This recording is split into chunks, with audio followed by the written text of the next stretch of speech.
Hello guys, this is Rahul Bhaiya. Welcome to my YouTube channel.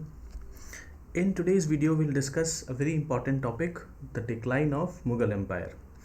Well, I decided to make this video because a large number of students messaged me and said that sir, we are not able to understand this topic from Spectrum Modern India. Okay, it is the book which most of the students read. So I thought yes, what the students are saying is correct also, because this topic is not properly explained in Spectrum. So I thought let's make a video on this topic and solve the problem of students. So without further ado, let's begin. Now if you'll see Spectrum Modern India, you'll find these kind of headings. Okay, empire centric or empire related views, region centric or region related views.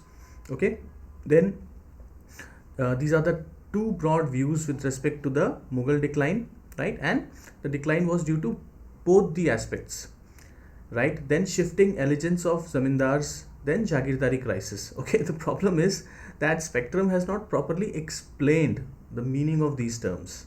Okay, so in this video we'll try to understand this topic and I'll explain these terms properly, okay, so that you can understand them.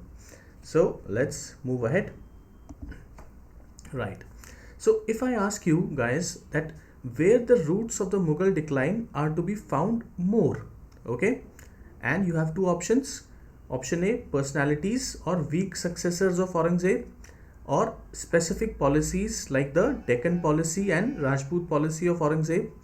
And option B, institutions and systems intrinsic to the Mughal administration. Okay, this implies the crisis in the Mansab-Jagir system, also known as Jagirdari crisis. Okay, so some of you will say option A, fine, and most of you will say option B.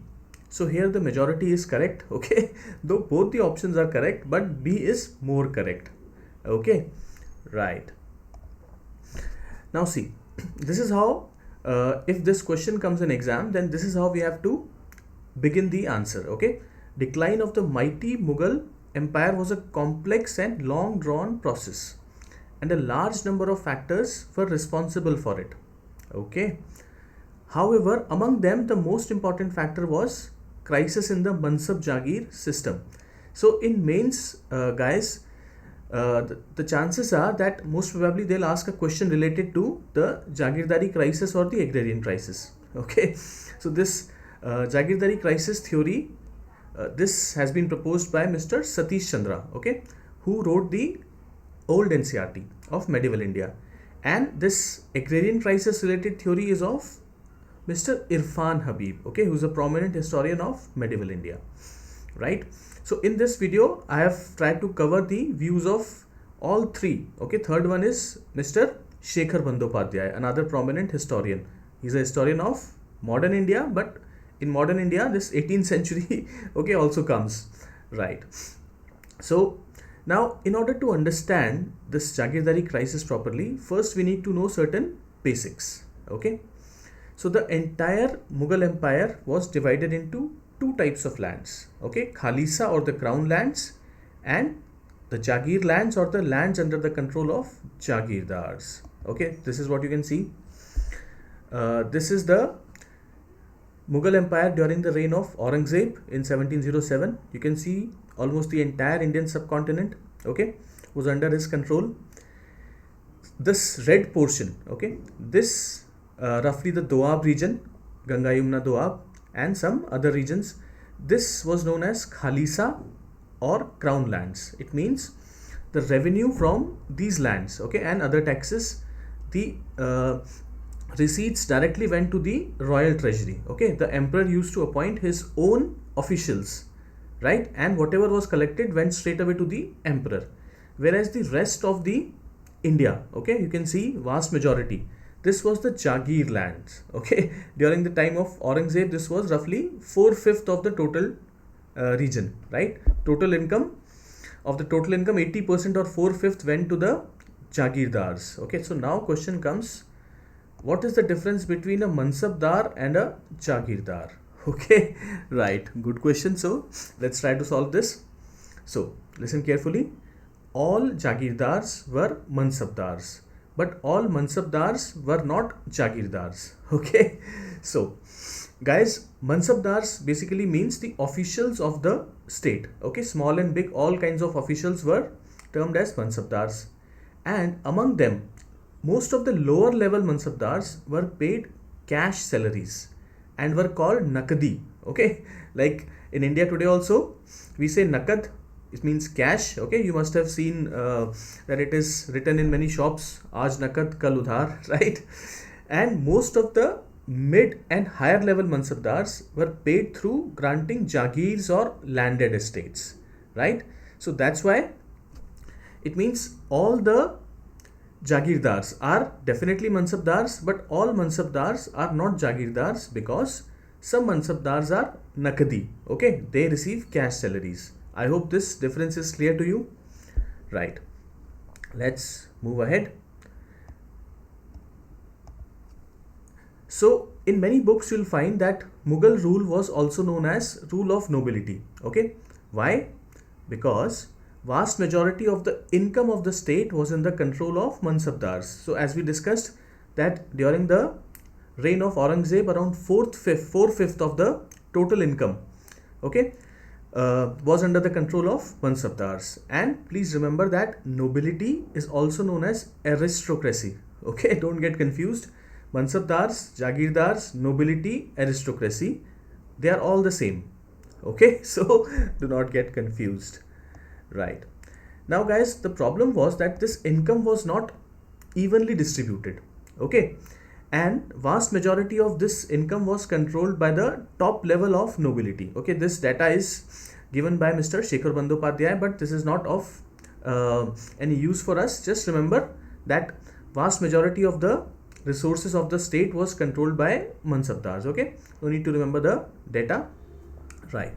So now one important issue which comes is the composition of nobility. Okay, in order to understand Jagirdari crisis, this is very important. Okay, because towards the end of Aurangzeb's reign and after his death, okay, lot of court politics started in Mughals, and it was centered around ethnic backgrounds. Okay, so let's try to understand. So nobility, as we discussed, it was the backbone of the administration. You can say right after Akbar. Okay, Akbar was the one who built this Mansabdari system, okay, meticulously and very carefully. So what we see from 1560 till roughly 1712, okay, till the reign of Bahadur Shah first. Okay, so what we see is that there were total 5 categories of nobility. Okay, and these 5 categories can be broadly divided into 2 main categories or 2 broad categories. Okay, so number 1 or A, Turani and Irani nobles. Okay, they were the, you can say, elite of the elite, around 50% of the Mansabdars, right? This average comes out to be 50%, right? Now question comes, who are these Irani and Turani nobles? Turani means those nobles who came from Turkish speaking regions of Central Asia. Okay, like Uzbekistan, Tajikistan, Turkmenistan and also Turkey. And Irani were the those nobles who spoke Persian language and who came from mainly Iran, then Afghanistan and Iraq. Okay, because a large number of people in Iraq and Afghanistan also speak Persian, right? And you know, there's a popular saying in some parts of North India. Okay, I'm sure some of you must have heard it. मैं ईरानी तू तुरानी अब कौन भरे पानी.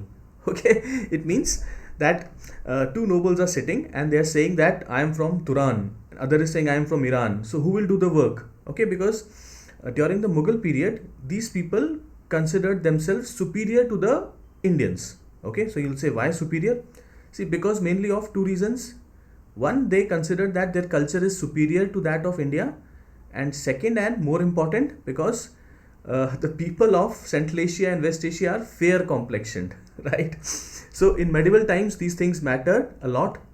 To some extent, covert racism is visible in India today also. You'll say, sir, how? Everybody wants a fair wife. Okay, if you see the matrimonial advertisements, so nobody desires a dark-skinned wife. So covertly this racism is still present, right? So in medieval times it was covert also and overt also, right? So the second group comprised of Hindustani, Afghans and Hindus. So let's discuss them one by one. So Hindustanis were also known as Sheikhzadas. Okay, Sheikhzadas.